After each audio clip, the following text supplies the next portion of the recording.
morning, Sheffield. So I'm so pleased to have been asked back to Academic Archers, even more so as in recent weeks because my recommendation for my 2017 paper on social media have trickled through, and we've been hearing much more online interaction from Ambridge's businesses. I've left my abstract for today's paper here for you to read, mainly to show that I predicted Freddie's arrest some 3 months before it happened. When I initially pitched my ideas to the panel, I had planned to touch on what Pat and Tony could have done around the E. coli scandal and what effects the story may have had on the business. Tom may have a short memory, but Google certainly doesn't.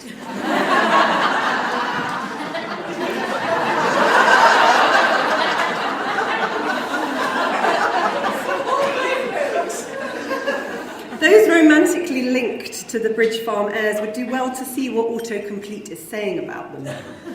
Luckily, there's another paper this morning on Bridge Farm, so I'm going to focus on how a small business can get ahead of a crisis, with particular reference to Lower Loxley and Home Farm. When preparing for today, I wondered whether a more accurate title would have been How Not to Handle a Scandal, because actually Brian and Elizabeth have made a complete omni-shambles of it. Any business at some point will face some kind of PR crisis. Maybe the Daily Mail have written about you. And the way that you respond can either significantly damage your brand, alienate your customer base, or if well handled, can give you a much needed image boost. The first rule of crisis management is to avoid them. To do this, you need to assess where any problems may be. If you undertake a vulnerability audit, you will know where your weakness is and can prepare for the worst case scenario. It is not surprising that Brian had not undertaken such an audit. He, of course, would have to be prepared to admit to weaknesses to do so. But a vulnerability audit would have allowed Home Farm to anticipate the low mead crisis, and given that Brian knew that those barrels were there all along, he should have been more prepared for the potential damage, both actual and reputational.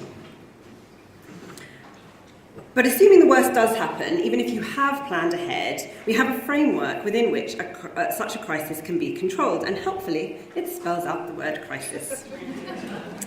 The initial point is to recognise a crisis as an opportunity, but Brian has sorely neglected his chances to win friends and influence people. As our esteemed colleague Dr. Headlam has noted previously, his power network is not as strong as he thinks. He is not the king of Ambridge he believes himself to be. The next is to respect the feelings of those around him. His insistence that people trust him when there was no reason to do so ignored the feelings of locals, and he continued as though nothing was wrong. The next is to initiate corrective action. He only did this under duress from the Environment Agency. Next is to show strong leadership skills by acting in a timely manner. Well, he absolutely did not do this, which created feelings of distrust towards his leadership, ultimately resulting in the personal embarrassment of being removed as Borsetshire Business Person of the Year. The penultimate point here is to reassess the corporate culture.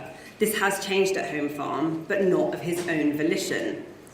The final point is that the business can be sustained, but only under new leadership, in the form of Adam, who has a different relationship, both with the land and the locals. So overall, we're kind of scoring Brian about a 1 out of 6 here. I guess a bit of initiating corrective actions. Once the news of a crisis has broken, there is an immediate need for action. As in the medical world, in PR parlance too, this is known as the golden hour, although in PR it's not literally 60 minutes, obviously, when the news of a crisis breaks, but it's crucial to get the response right immediately. So you need to be proactive, transparent, and accountable. Brian was none of these. What we actually want is what I've termed the quadruple A response, which is to acknowledge the incident, accept responsibility, apologise, and act to avoid future disaster by investigating what had happened, taking steps to ensure it doesn't happen again. Brian didn't do any of these. Even if he had adhered to these simple steps, he would have been starting from a very low base.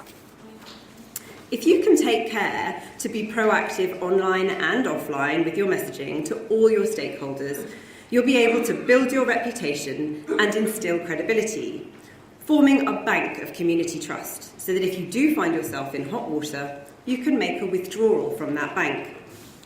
If I could take a step back in time, I would have encouraged Brian to have published an editorial explaining why they'd installed the herbal leys following the flooding. Adam's commitment to the environment would have bought Home Farm some goodwill. Imagine the benefit of the doubt that could have been planted by some regular, honest communication. Anyone hearing allegations about toxicity would have given the Home Farm team a chance to put the record straight. If you've invested time in this way, you'll know instinctively to whom you can turn to act as an advocate for you. Brian, alas, had not done this. In fact, Brian has a long history of acting selfishly and not learning from previous crises, and anything to do with Grange Spinney, Martin Gibson and Matt Crawford tells us that. In terms of reputation management, it's also worth noting that others are impacted by events as well. This didn't just affect Brian. Adam lost out on not only a soft fruit contract, but also the opportunity to be involved in a new collaborative conversation on soil qualities because Brian's reputation preceded him. Much as Brian may have scoffed at Kate's yurts, the business was her baby, and the toxic chemicals clearly affected sales, though her capacity to swan off to South Africa, I'm sure, had an impact as well. Jenny has, of course, been affected as well. Following the photo of her having a lovely spa day while the river still flowed with toxicity, Jenny and Brian have become local pariahs, excluded from the smart set and reduced to kitchen supper with the Carters.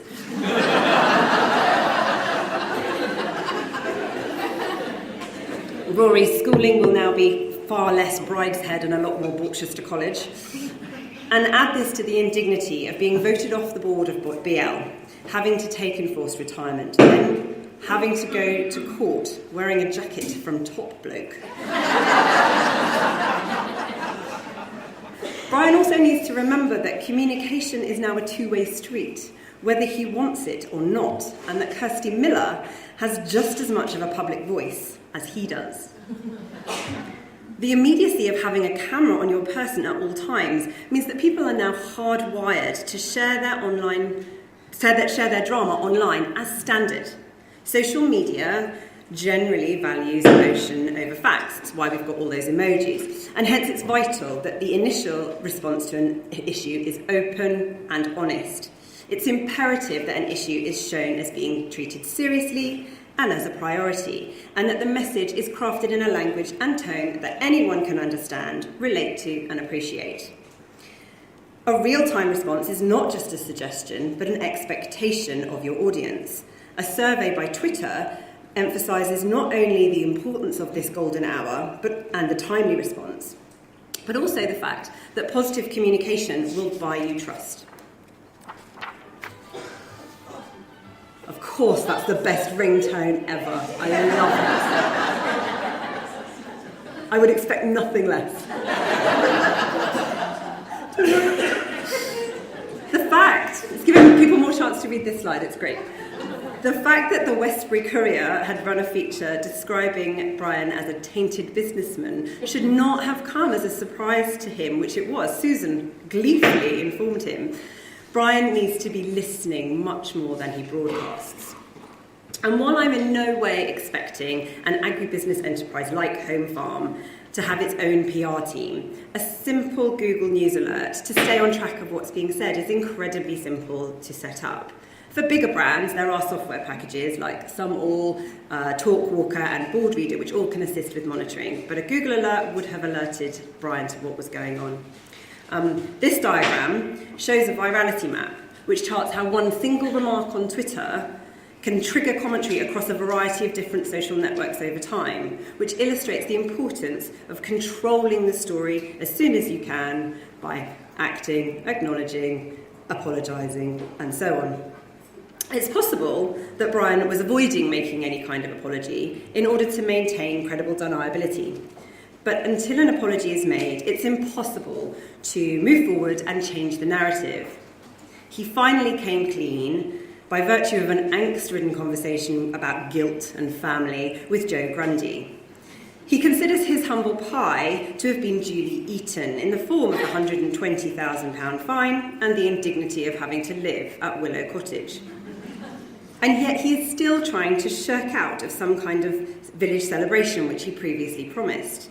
To do so would feed into our crisis framework of building, strengthening and maintaining your relationships with stakeholders. So while I think it's unlikely that Brian will publicly apologise, one thing I would recommend for him to do is to throw open his now smaller wallet and cough up for some kind of village hoopla to turn feelings around. Perhaps he could pay for the May Day celebrations, even stump up for some new bunting.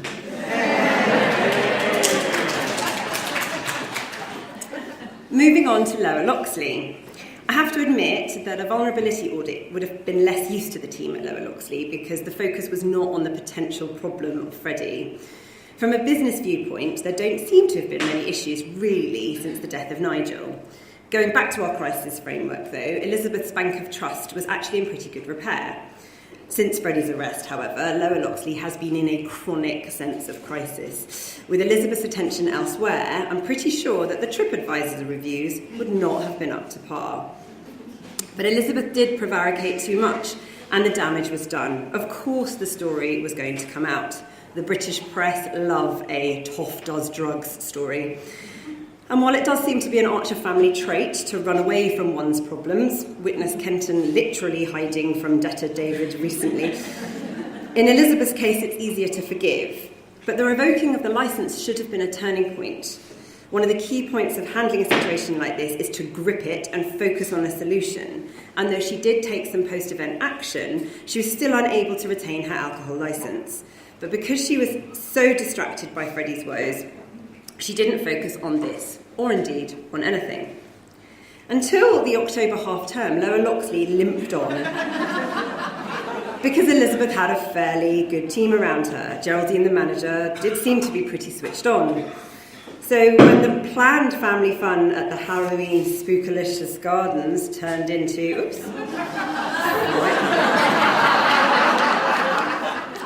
The press, of course, were going to get wind of that. And I'm sure the Borsetshire Mummies Facebook group was awash with it. Elizabeth was dismissive of Roy's attempts to make the crucial apology to visitors. With decent monitoring, the story in the Borchester Echo about what went wrong would not have come as a surprise, which it clearly was. And while it's to Elizabeth's credit that she tried to engage with the media, the dreadful press release and the demands for Geraldine to appear on Radio Borsetshire and talk about Freddie rather than the Halloween fiasco were a disaster. I, for one, was whooping for joy when Geraldine refused and quit. What actually happened with the now empty slot at Radio Borsetshire was not immediately apparent, but Elizabeth would be well advised to work on repairing her relationship with the team at the local radio station. So what should she do now? From a commercial perspective, she should immediately address any further concerns over the licence and hire consultants to assist in getting it back.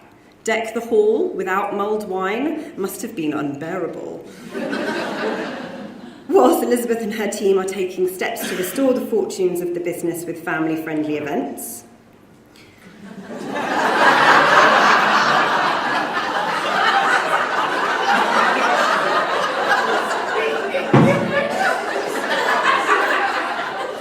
there is a risk that during the Easter festivities, during which Russ plans to be the best Easter bunny ever, may provide a new Echo headline with references to Nabokov if the bunny's identity gets out. My proposal to Elizabeth would be to work harder on stakeholder relations. For example, hosting a lunch for the volunteer tour guides in the Orangery, or inviting the local press with the full red carpet treatment for the previously snubbed Radio Borsetshire journalist. Inviting welcoming local mummy influencers to build on their family-friendly branding. In terms of the sustainability of the business, dependent on the outlook for the return of the alcohol licence, I would seriously be considering rebranding as a teetotal haven. With an increasing understanding of the mental health issues that the country is currently facing, it may not be too much of a stretch to imagine Lower Loxley becoming Borsetshire's answer to the Priory. Certainly, they need to think about the long-term future, because a conference centre without alcohol is surely unthinkable. In the midst of a crisis, it is of course incredibly challenging to do and say the right thing under time pressure, under stakeholder scrutiny. It's worth recognising that Brian and Elizabeth are not alone in this. In a 2018 study by Deloitte, 60% of over 500 senior crisis management executives said that their firms are facing more crises than they did 10 years ago. The same study showed that 90% of those who had conducted a crisis review had only done so after the event. Businesses are much less motivated by the fear of a potential crisis than they are by preventing a repeat of a previous one. What Brian and Elizabeth also failed to do, if you just say you'll look into this, you're not considering the emotion involved. If you say you're concerned and will work on making things better, you're empathising so much more.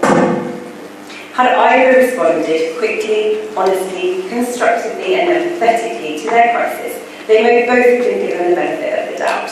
Instead, they found themselves caught in the headlights of public distrust with little obvious place to turn. For Brian and Elizabeth, the key strategies needed to manage crises in today's digital world are as they used to be. I would recommend them both to acknowledge what has happened, accept responsibility, and act to ensure the future and the reputation of both of their businesses. Thank you very much.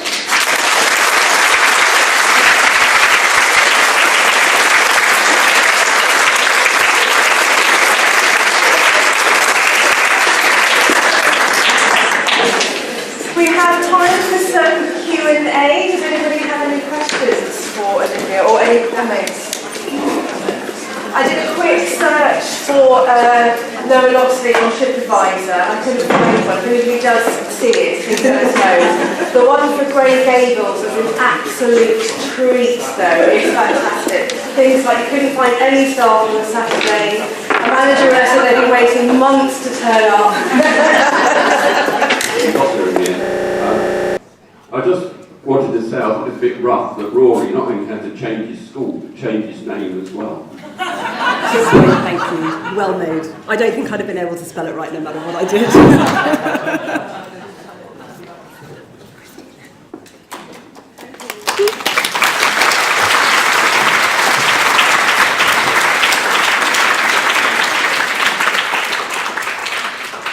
So we've turned